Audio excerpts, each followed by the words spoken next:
こんにちは。ミニマリストになりたい私です。いつも忙しくて時間ができたら落ち着いたらが口癖だった私ですが、ミニマリストを目指し時間にゆとりを持てるようになりました。今回はそんな時間がないを解決するミニマリスト流の思考と行動をご紹介します。皆さん毎日やることがたくさんでお忙しい中、この動画を見てくださりありがとうございます。そして本当に毎日お疲れ様です。現代人って本当に忙しいですよね。私もミニマリストを目指すまでいっつも忙しくて時間がありませんでした。平日は仕事に追われ、残業して帰るとこのまま一日が終わってしまうのは惜しいからとスマホや YouTube を見て過ごして、あっという間に夜中になって、そして寝不足のまま翌日もバタバタと会社へ行っていました。平日は忙しいので家事はそっちのけ、週末にたまりにたまった家事を時間をかけてまとめてする、そんな日々を過ごしていました。趣味を見つけることも新しいことに挑戦することも、でも私にそんな時間はないからと花から諦めていました。ですがミニマリストを目指し始めてから時間に対する考え方が大きく変わりました。そしてたくさんの自由な時間が生まれ、何もできなかった一日から今では自分のやりたいことをやり、充実してそしてゆとりのある一日に変わりました。さらに時間の考え方の変化は心の余裕につながり、私がご機嫌でいれる時間を増やしてくれました。今回は私流の時間がないを解決する思考と行動9選をご紹介します。日々の暮らしに忙殺されている方の悩みを少しでも解決する動画になれば幸いです。それではスタートです。時間がないを解決する思考と行動1つ目は、時間がないの正体は優先順位の問題と知ることです。ちょっと最初から堅苦しくってごめんなさい。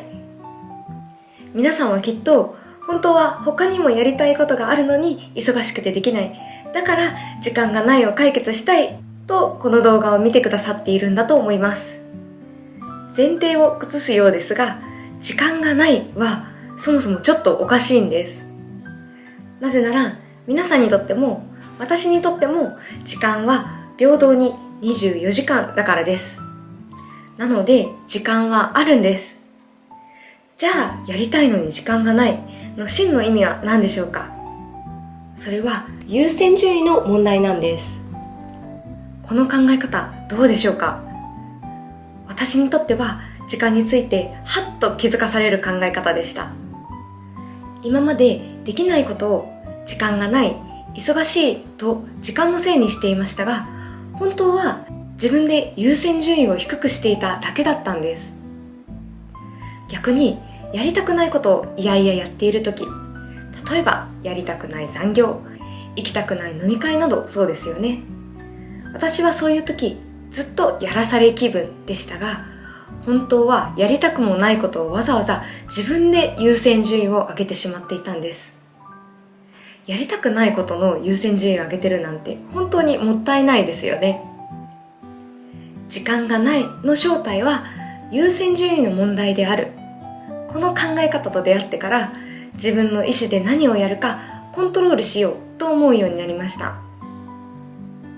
そうすると優先順位付けが自然と上手くなっていきました。大好きな友人や家族と過ごす時間を作るためにも、趣味の時間を作るためにも何とかして時間を作ります。行きたくない飲み会は断りますし、残業したくないから日中めっちゃ頑張ります。時間は平等で、やりたいことをする時間は自分で作らないと出てきません。上手に優先順位をつけることが時間がないを解決する鍵なんです。時間がないを解決する思考と行動2つ目は、時間は人生そのものと考えることです。私は時間は人生そのものと思っています。今この瞬間の積み重ねが過去であり未来であり、つまり人生なんですよね。ですので時間は何よりも大切だと思っています。そうだとしたら、今この瞬間一つ一つ自分にとって幸せなことをすることが人生の幸せになると思いませんか？反対に楽しくないこと、辛いことやつまらないことをしている時間って人生そのものを無駄にしてしまっているような気がしませんか？今の自分が幸せになるようなやりたいことをやれば、それが積み重なって人生ずっと幸せなんです。こんな風に考えてから私は今の幸せを大切にするようになりました。限られた時間しかない自分の人生です。自分がやりたくないことに使う時間を最小限にして、自分がやりたいことに最大限時間を割く。これが時間がないを解決する全てだと思っています。ということで皆さん、時間がないを解決するために優先順位をしっかり判断して、自分がやりたくないことに使う時間を最小限にして、やりたいことに最大限時間を使いましょう。それではご視聴ありがとうございました。これで終わっては時間がない中見てくださった方々の悩みは解決しないですよね。ちょっとふざけました。すいません。現代人って本当に忙しいんです。現代の1日の情報量は江戸時代の1年分とも言われています。昔と比べて便利な世の中になり、時間が空いた分、どんどんその時間を埋めるように、また新たなやることを増やしていったからなんです。やりたくないことを最小限にするため、ここでミニマリスト流のシンプルな生活が活躍します。ここからは私が実際にやっている時間がないを解決する時間術を具体的に見ていきましょう。時間がないを解決する思考と行動3つ目は、やることは全部習慣化するです。何をいつするか決めていなかった頃の私は、あれをしよっかな、でもこれもそれもしなきゃと考えてるだけで時間が経過し、結局できずじまいでした。毎日筋トレをしよう、読書をしよう、英字新聞を読もうとどんなに強く決心してもできずじまいでした。なんなら掃除、洗濯、食器洗いなんていう生活で絶対やらなきゃいけないことも、暇ができた時や気が向いた時にやろうとしていたので、結局いつも掃除は部屋が汚くなってから、洗濯は服が足りなくなってから、洗い物は食器が足りなくなってから、ようやく行動に移していました。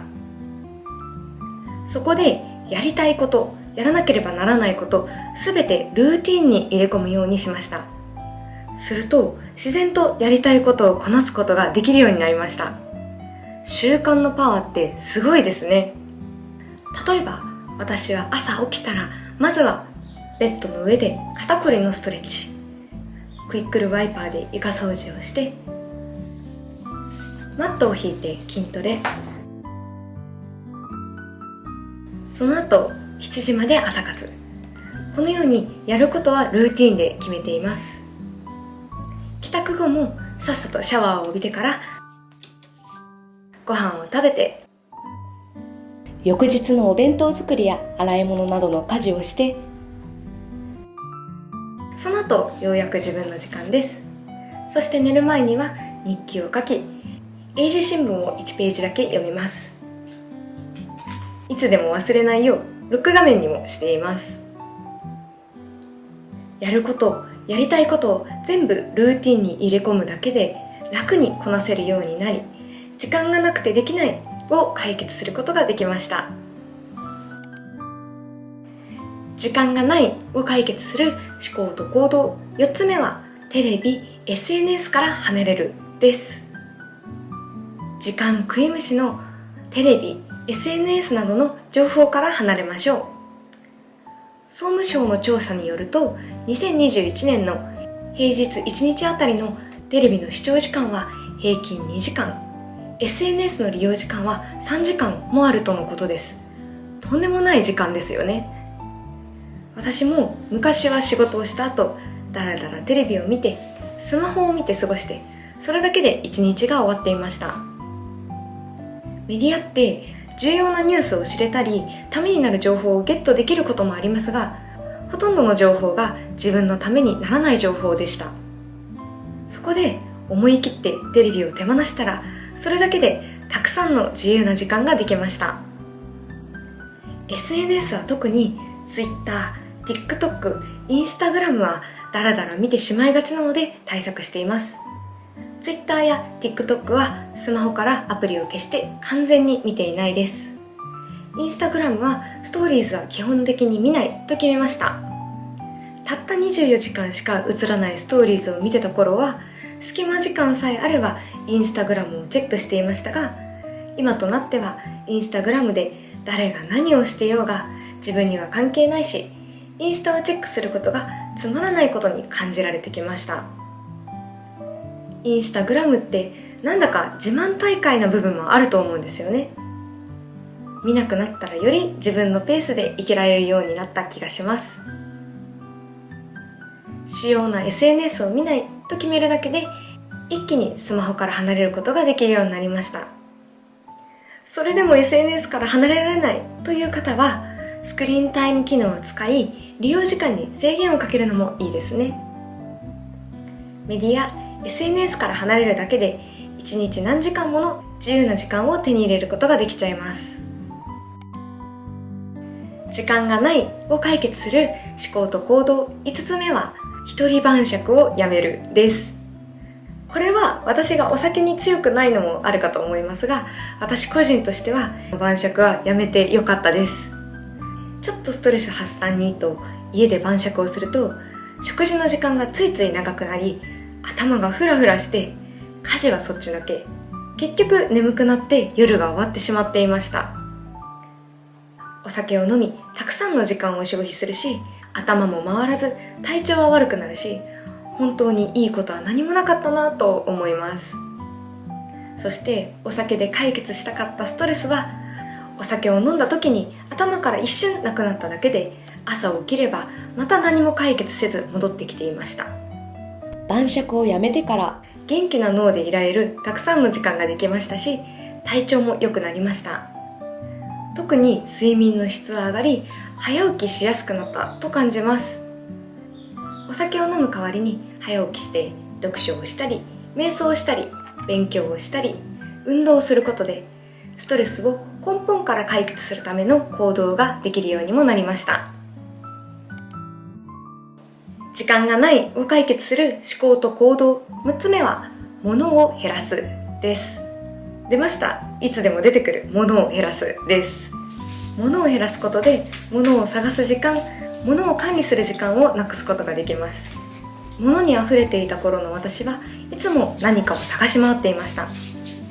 部屋がすぐに散らかってしまうので、出かけるタイミングになってあれがない、これがないと探していました。服が多いので出かける洋服を決めるにもなんかしっくりこなくて、脱いだり着たり時間がかかっていました。服が多いと衣替えも大変です。部屋の片付けにも時間がかかっていました。ですがミニマリストを目指し物を減らすと、物を探す時間、服を選ぶ時間が短縮されました。お気に入りの厳選した服だけになっているので、どんな組み合わせでも似合うコーデになり、服を選ぶ時間も短縮されました。片付けをするためのまとまった時間を取らずとも、いつも綺麗な部屋を維持することができました。それに捨て活って結構大変なんです。たとえ使っていないものでも、実際はまだ使えるのにとか、もったいないなんて、本当に捨てていいものか迷いが尽きないです。そんな捨て活の辛さを知ると、新しいものを買うハードルがぐっと上がります。新しいものを買うためにはお金だけでなく時間もとっても必要ですよね。捨て活をするだけで日々の暮らしにかかる時間が圧倒的に効率化しましたし、新しいものを追いかけてショッピングする時間も減りました。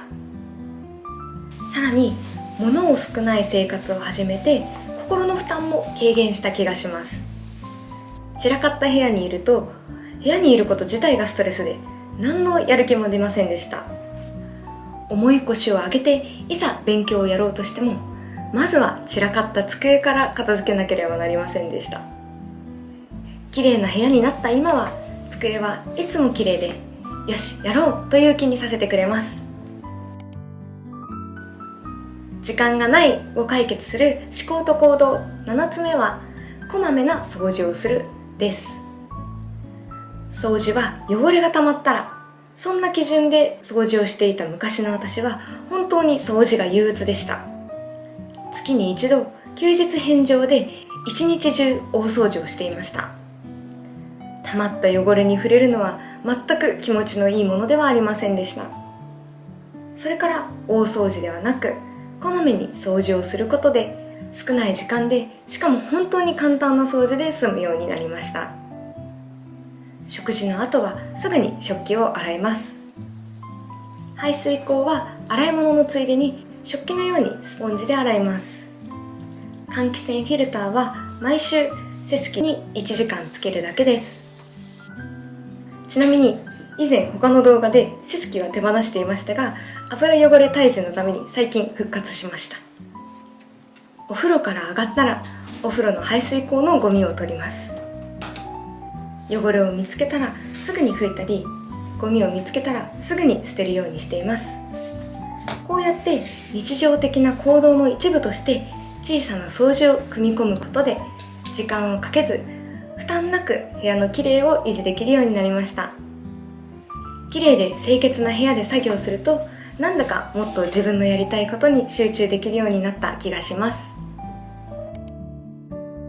時間がないを解決する思考と行動8つ目は、節約するです。節約と時間って関係あるの？と思われるかもしれませんが、これが大ありなんです。お金を節約することは時間を節約することにもつながります。お金は時間を使って労働することで得られるものです。なのでお金を使うことは実質時間を使うことと同じなんです。もし無駄遣いを避けお金を節約すれば、それだけ余分に働く必要がなくなったとも考えることができます。その浮いた時間分、仕事を休むことが理屈上はできるんです。例えば私は毎日お弁当と水筒を持っていくことで月に1万円節約することができました。もし私が時給1000円と考えれば、この1万円の節約は月に10時間分働く必要がなくなったという考え方もできます。浮いたお金分、働く時間を減らしたっていいし、そのお金を貯金して未来の自分が労働から休めるようにしてあげたっていいんです。また節約は習慣化しやすいです。なのでちりつもでも長い目で見れば、もっともっと大きなお金、つまり時間を節約することができます。ちなみに私結構節約マニアで、いろいろな節約をしています。大きなところで言うと格安携帯を使ったり、自炊をしたり、他にはポイ活したり、ウェルシアでお得な日に日用品を買ったり、セルフネイルをしたり、新しい服を買うのを控えたりなどです。そして節約するにあたって物欲を手放すことはとっても重要です。私があまり物を買わなくても幸せな秘訣はこちらの動画で紹介していますので、ぜひチェックしてみてください。時間がないを解決する思考と行動9つ目は、夜は頑張らず朝活をするです。朝の3時間は1日のうちで最も集中力が高く生産的な時間帯と言われています。なので朝活をするだけで時間をまるで増やすかのような効果があります。朝活を始める前の私は夜更かしばかりでした。寝不足なので朝はバタバタと会社へ行き、疲れてから会社に帰るとこのまま一日が終わってしまうのは惜しいからとスマホをひたすら用もなくいじったり、 YouTube やドラマを見て夜更かしをして過ごしていました。夜って疲れているし頭も回らないので、こんな風にしか過ごせないんです。そしてまた翌日寝不足で会社へ行く、こんな繰り返しの日々でした。そんな私でしたが、今では夜に何か作業をやろうとはせず、さっさと寝てしまい、朝に活動するようにしています。それから人生が変わりました。朝活ってすごく集中できるんです。私は朝の時間に YouTube の準備をしたり、興味があることを勉強したりしています。すると夜には頭が回らなくて、できないようなことも集中してスイスイできちゃうんです。そして朝出社した時点ですでに、今日もよく頑張ったなぁと満足できるようになりました。朝頑張ると夜になっても、このまま一日が終わるのはもったいないと悪あがきの夜更かしをすることなく、また明日の朝も頑張ろうと後悔なく早寝できるようになりました。ここで私流の早起きするコツも紹介します。まずは夜は睡眠導入のため間接照明で過ごします。太陽光で起きるために遮光カーテンはしません。朝自然な光で目が覚めたら、とりあえず寝ぼけたままストレッチをしてゆっくり目を覚まします。こうすることで二度寝することなく体を動かせるようになります。朝を制する者は一日も制すという言葉がありますが、まさにその通りだと実感しています。毎日朝起きてからの1時間2時間を活動するようになってから、 YouTube をはじめいろいろなことに挑戦することができるようになり、本当に一日の満足度充実度が一気に上がりました。朝活は絶対におすすめです。以上が時間がないを解決する思考と行動9選でした。ぜひできそうなことからチャレンジしてみてください。そして生み出した自由な時間は皆さんにとってぜひ幸せ度の高いことに使ってみてください。